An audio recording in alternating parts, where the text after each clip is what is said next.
Welcome to the Bible Savvy Podcast, a weekly conversation about how to understand, enjoy, and apply God's Word. It's time to jump into a new passage from the Bible Savvy reading plan.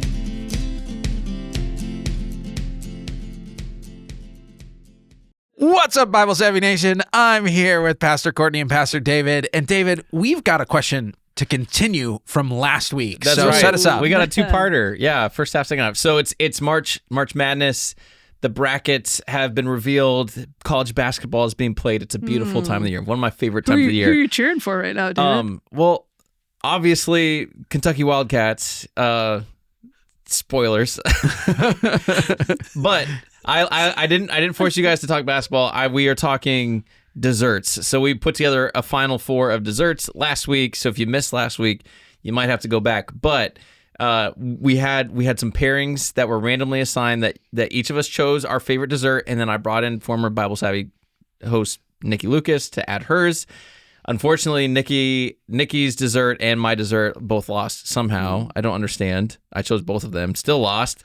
But the championship round is now between Clayton's key lime milkshake and Courtney's very good ice cream. It's not helpful. So my ultra specific thing and her very completely generic. So fill in the blank with whatever pleases you. So obviously, like, we know where you guys are voting. I have spoken to Nikki because I told her that hers was knocked out. She gets a vote? Knocked out. She is influencing the vote, but I'm gonna let you guys make your case as to why your for Sugar Madness 2025, your dessert deserves to be the championship dessert. Well, I have a question about your milkshake. Okay, you've already lost.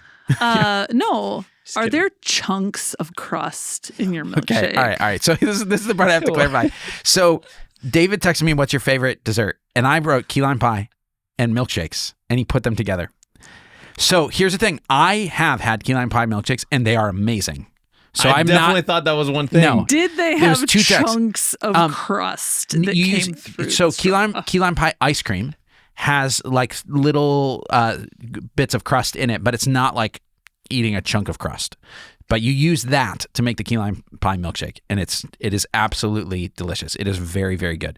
But here's all right. I'm just going to shout out someone in our church, Kathy. You know, if you're listening or watching this, you know it's your key lime pie that it's like she makes every the woman most named Kathy. the most amazing key lime pie you have ever had. If I don't choose that, then yes, Kathy. yeah, that's right, Kathy. That's right, Kathy. That you've ruined my friendship with Kathy. Okay. Yeah. Wow. Except he's not had it. He's not had it. I He's have not had it. No. But so, you know. Kathy changed his mind and heart after he chooses ice cream. To be clear, it's key lime pie milkshake. That's what we're doing. That is what we have been discussing the whole time, and I will go with that because it is definitely it is definitely up there with chunks of crust. Okay, soggy graham cracker. No soggy. That's nothing. what it is.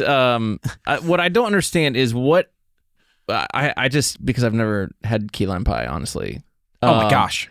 What? But wait a minute. Hold what? on. But wait. But let me How explain can something. You lose? Hold He's on. never even had Time out. it. But I like lime. Like, I love like lime sparkling water or lime, like just in general. Like, I'll put lime in like meals that we're making. Like, I in general love the taste of lime.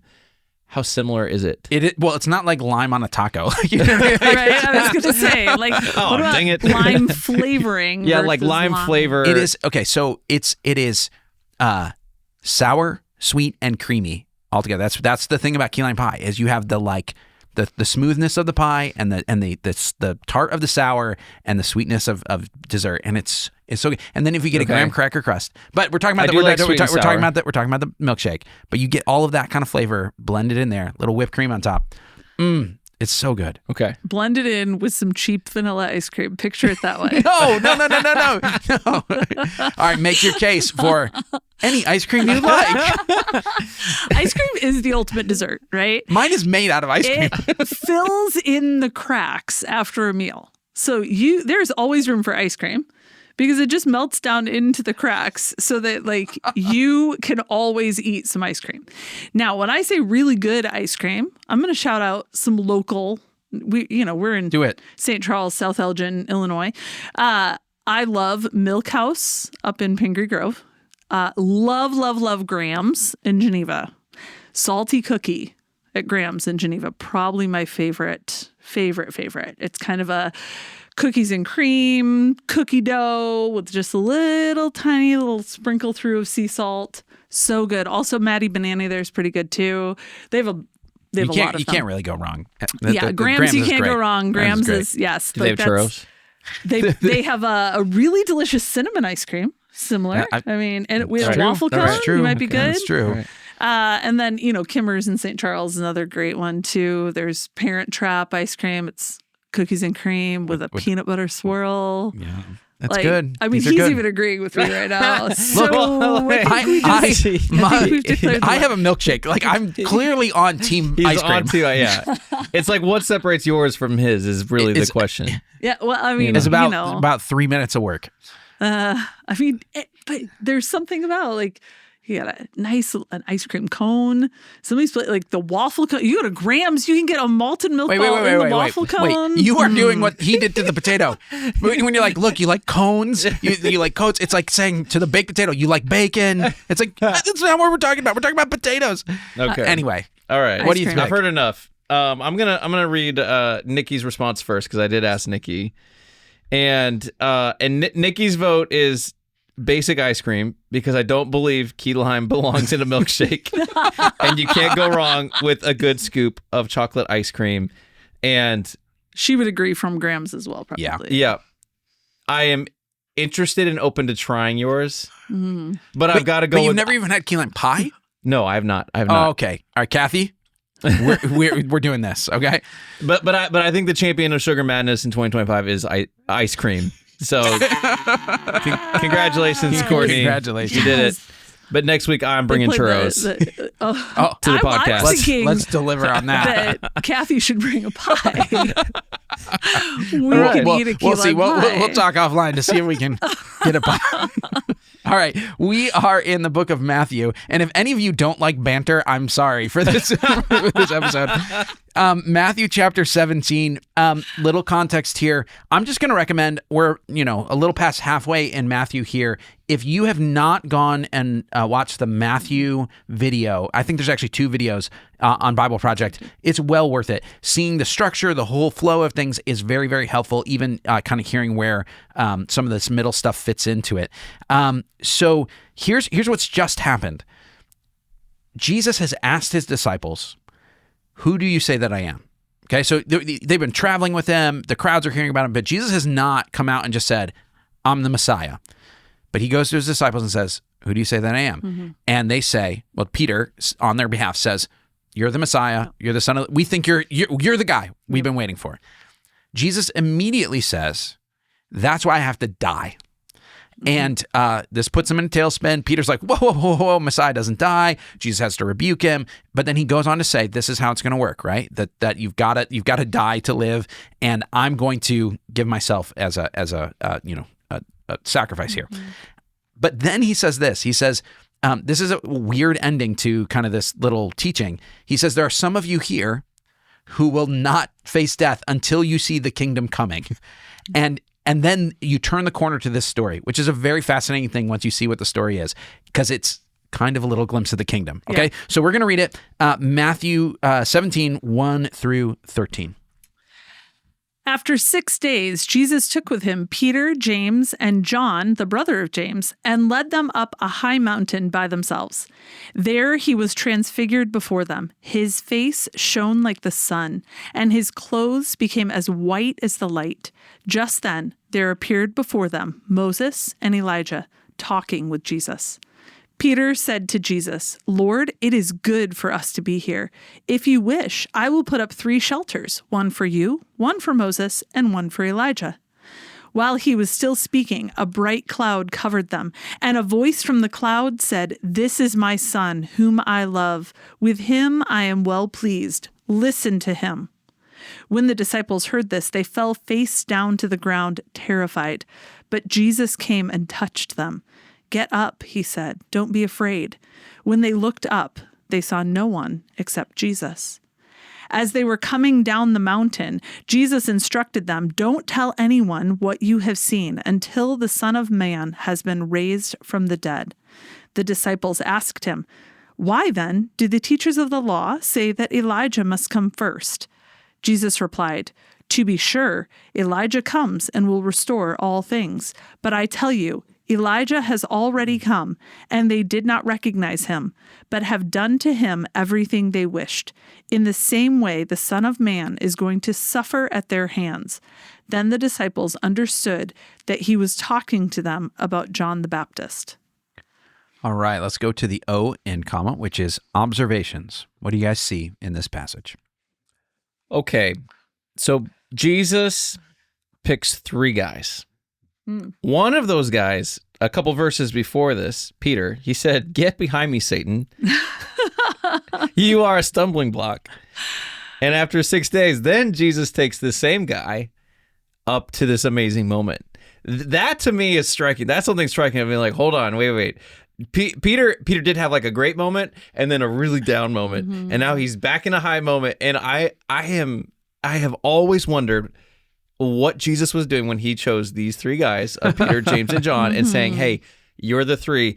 And then I'm also wondering, what are the other 9 disciples thinking? Like, why do they get to go with Jesus to this incredible? Obviously, they didn't know what was happening at the time, but I've always wondered, like, is Jesus showing favoritism? Is favoritism a quality of the kingdom? Like, there are questions where my mind starts to go when I see, like, wait, why is it just these 3? Yeah, I always love Peter's responses to things. I love picturing Peter and what kind of a guy he was and his responses. But like there's this moment, right? Jesus is transfigured before them. His face shone like the sun and his clothes are white as light. And just then there's Moses and Elijah. They're talking with Jesus. And Peter says, "Lord, it's good for us to be here. If you wish, I'll put up 3 shelters, one for you, one for Moses, and one for Elijah." Why is he offering him a whole? Is this like, I want you to stay? Is this, campouts are fun. Yeah. It just feels very I don't. It's I try to you think guys of my want to make response. s'mores? This is gonna be great. It's like leaving your Christmas an tree up idea. year round. Like at some point it has to go away, right, Courtney? In all its glory. Nope. It does, right? It does feel like he's trying to capture the moment and be like, we're just gonna keep this. Like, this is not going away. Hey guys, let's sing We're holding on to Kumbaya. this, right? I'll do a little thing that you're not allowed to do and tell you the Greek behind this. So the Greek word behind shelter is the same Greek word as tabernacle. So you show up on a mountain and you see Moses and you think, you know what we should do? We should build a tabernacle. Like, there is some sense to it, but at the same time, it also just feels like, Peter, are you thinking about the words before they come out of your mouth? Like, what is happening? What do you think you're adding to this conversation? Like, literally, these are 3 people you should absolutely not talk around. Yeah.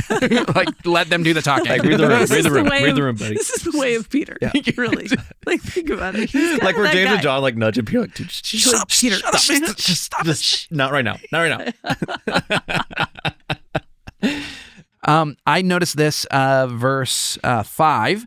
It's when God the Father speaks, the voice from the cloud says, "This is my son whom I love. With him I am well pleased. Listen to him."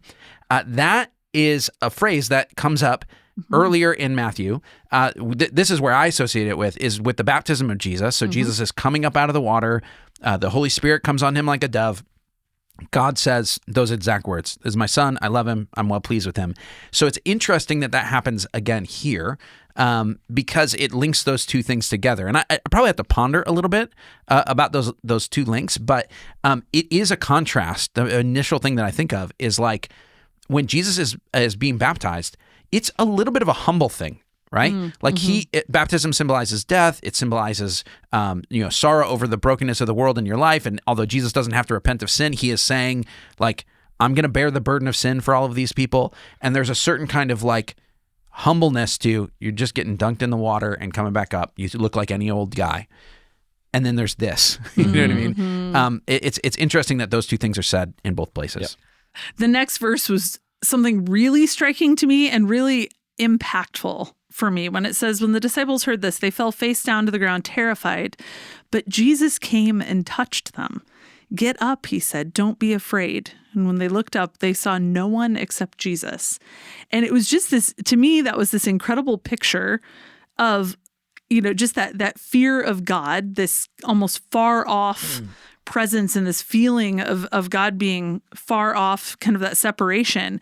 And Jesus, like God in the flesh, comes to be with them and touches them. Like there is such, it's a very like intimate picture. If you think of it, there's this terrifying, all consuming. We think of Moses up on the mountain and the fire consuming him and all of this. And then here's Jesus who touches them and says, get up, don't be afraid.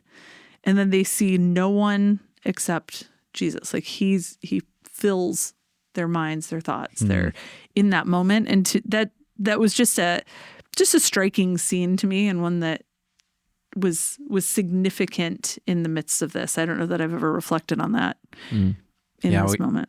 When we think about like a month or so ago when we were reading Leviticus and all of those things, all that it took for there was a fear to go to the presence of God at the tabernacle. And the fact that there's kind of a link there makes it even more profound. It's like Jesus is the ultimate version of it. It's like, you can't live with a holy God, but guess what? A holy God has moved in, and here he is. He's touching you and pulling you up. And saying, don't be afraid. It's amazing. Yeah. Absolutely incredible moment. Okay, so my first observation was, wow, Peter, James, and John. Why those three? Why not the other 9? My second observation is another question, is, wow, Moses and Elijah. What about Abraham? What about Daniel? What about, all the other prophets? Like, that's where my brain goes, is like, what, why did he choose them? Like, what's the strategy here? What's the intention? I'm thinking, I know there are people listening to this who are brand new Bible readers. Yeah. And may not even know some of these stories about, like we've talked about, if you've been following Bible Savvy, you know about Moses because we've just walked through a lot of Moses, but you might not know a little bit about Elijah. And so, but my brain still, even though I know these stories, I'm still like, how did they make, I'm thinking about the Trinity making these decisions about who's going to be in this moment. And I do wonder. And so if you have insight, I'm all ears, because I have always wondered this. All right. Well, let's start with this. This is what I'd ask kids who've only read a kid's Bible. Okay. So there may be some who are listening. You're like, I haven't even done that. That's totally okay. You don't have to be, up to speed. But if you ask a kid who's only read a kid's Bible, what do you connect between Moses and Elijah? They will probably say this: I think they both went on mountains. Mm-hmm. And so that's a really good little detail, right? Mm-hmm. You don't have to know what that means. You just know this. They both went up on a mountain, right? And it's interesting because Jesus is up on a mountain for this one. And so, and mountains come up in Matthew. So maybe you've been noticing, like, there's a few different times Jesus goes on a mountain to give the Sermon on the Mount. Right. And so there are a few different things where it's like Jesus seems to have a thing about mountains in this book. And then you got two guys who have significant stories on mountains. What's going on? Here's what I think the link is. Both Moses and Elijah go up on Mount Sinai in particular, and they talk to God on the top of the mountain. Yeah. And so you've got Jesus going up on Mount Sinai, and you hear from the voice of God. And the really tricky question, like this is the question that you're supposed to ponder. Like the people who've read the Old Testament and soaked in it or whatever, and they hear this story, this is what they're thinking. Is Jesus another person like Moses and Elijah? Like, is he a prophet who hears from God? Or if Moses and Elijah are talking to him, is he actually God himself? Right? Because who do Moses and Elijah talk to on the mountain? Yep. They talk to God. Yep.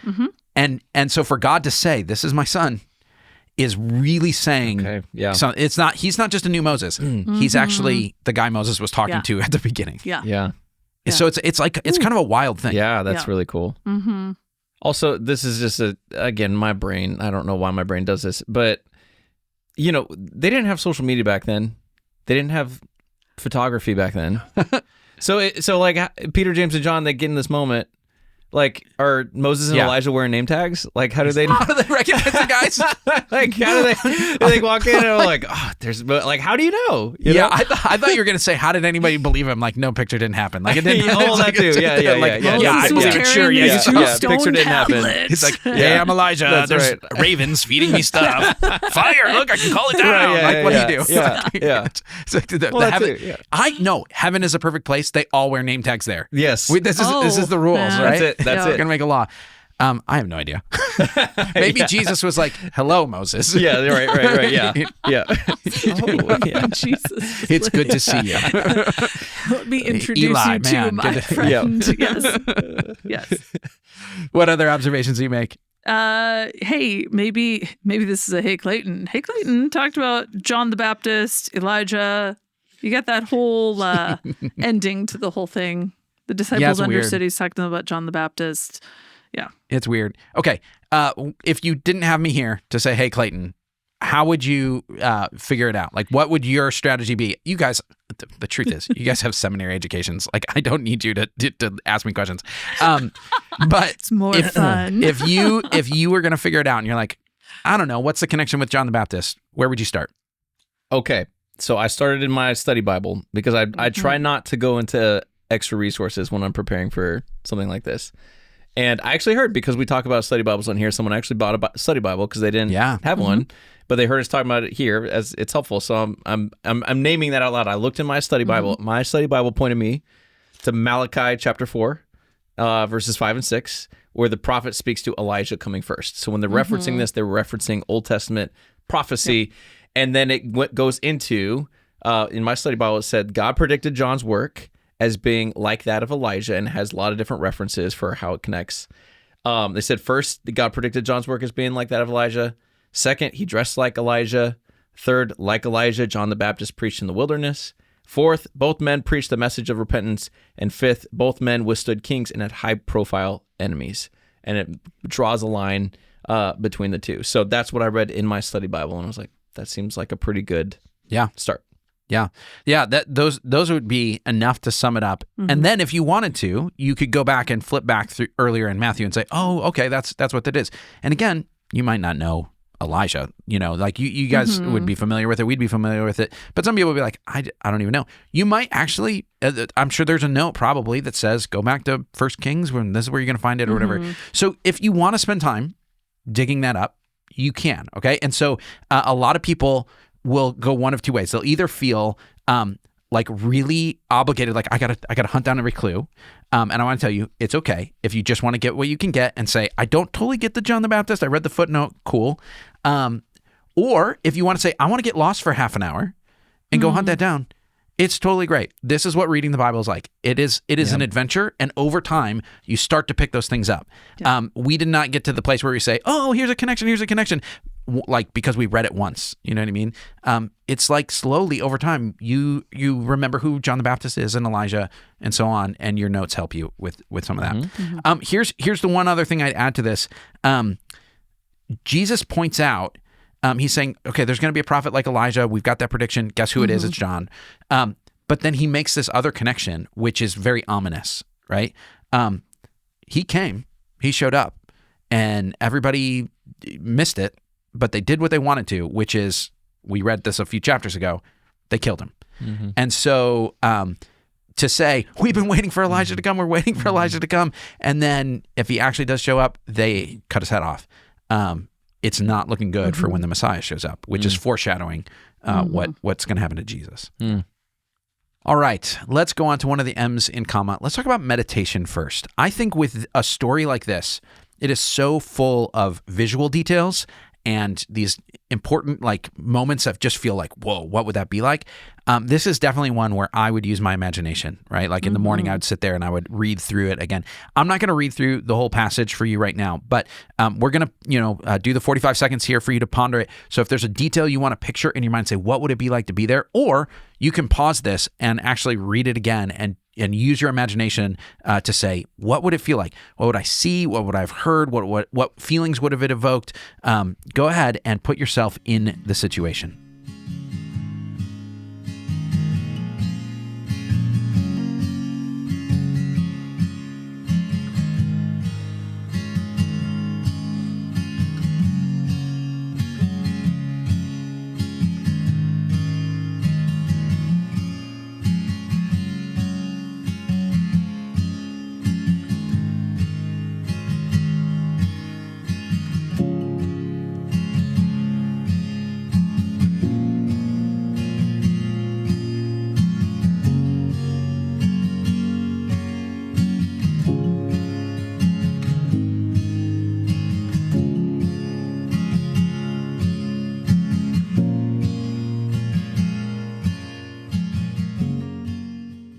right, let's talk about the other M in comma. Let's talk about message. If you were going to take some of your observations and turn them into a principle, what would you say?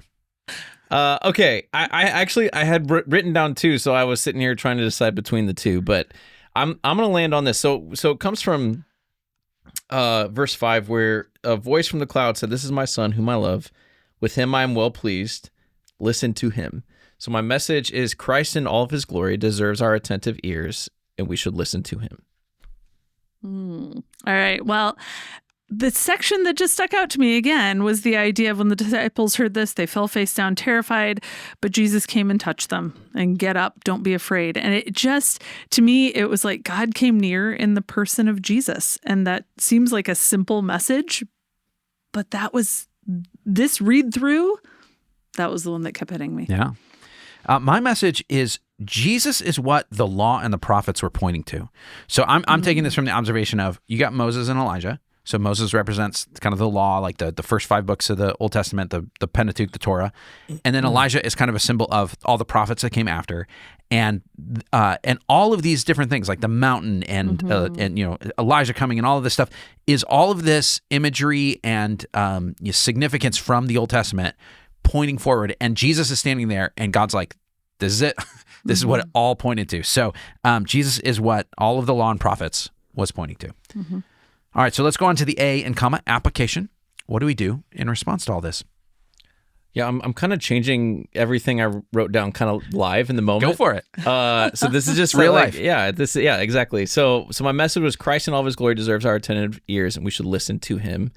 And I think I would probably apply it in a way of saying I should listen to Jesus, be attentive to his glory, to find resolve for my mission. So I'm thinking Peter, James, and John. So my initial observation was, why these guys? Well, we know, because we've read further in the Bible, that Peter plays a pretty significant role in the establishment of the church.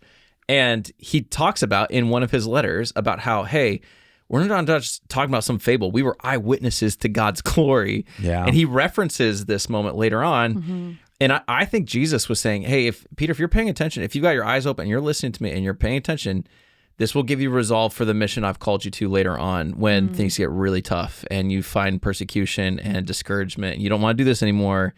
You'll remember these moments. And so reading this, I was thinking, like, where are those moments where I need to pay attention and to God's glory? Because I think Jesus reveals that to us in different ways. And when we're reading scripture, when we're going on prayer walks, when we're in a worship service, and there's a unique moment where it might not be Moses and Elijah, but there's a unique moment where Jesus reveals part of himself to give us resolve for the mission that he has called us to, which I think he did for Peter, James, and John in this moment. So that's my application. Yeah.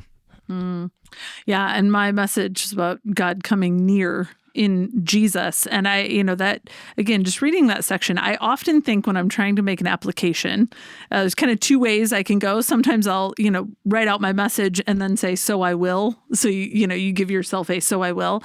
And then sometimes the way I do it is I will think, what would it look like if? So what would it look like if we really believed this? Or what would it look like if we as believers, the women in my community, like, what would it look like if we lived this way? And there's just something powerful in thinking of people experiencing that kind of intimacy with Jesus, that he would come and he would touch, say, get up and don't be afraid. And that you would look up. I mean, think about that just that image. If you would look up and see nothing but Jesus. And so for me, it was just a challenge to intimacy in my prayer life, in my devotional life, thinking, man, if people really believe this way, sometimes I think we have this image of, the God on Mount Sinai, God and the lightning and the cloud and the all-consuming fire. And then there's this intimate image of Jesus in them being terrified, who says, get up and don't be afraid. And they see no one but Jesus. Just to practice that kind of, that intimacy, to have that picture of Jesus in your mind as you're, talking to him, reading his word. I think that is an intimate picture that it would do us well if we all believed that, if we all lived that way. How would it change your relationship with Jesus? Yeah. My message is that Jesus is what all the law and the prophets were pointing to. And so this is really kind of a application to my Bible study life.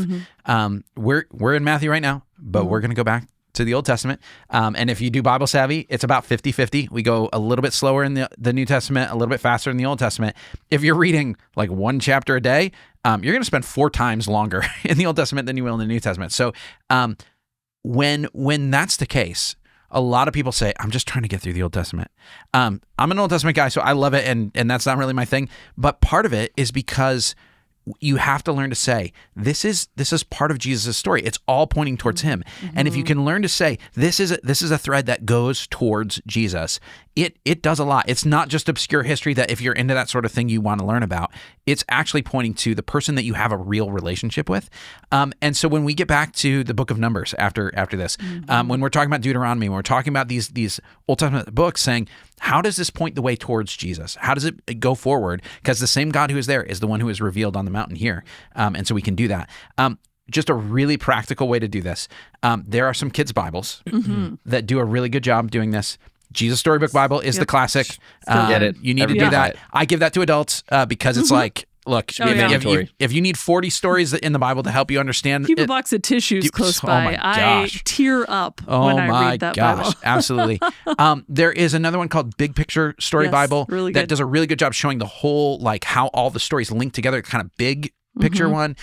There's one called N.T. Wright did a book that is all of these stories, but then at the bottom it says this links to another story in the Bible and tells you where that is. So there's a few of these kids' Bibles that are very helpful in saying, I don't know how this connects to Jesus. They'll show you. Yep, for sure. Thanks for hanging out with us. Join us again next Monday for a new episode where we'll be looking at another passage from the Bible Savvy reading schedule. And in the meantime, if you're not following along with the reading plan, check out BibleSavvy.com. Also, you can subscribe and leave a review on whatever platform you're listening or watching on. You can find us on YouTube or wherever you listen to podcasts. Email us your questions or suggestions at podcast@BibleSavvy.com. Lastly, tell your friends, and we'll talk to you next week.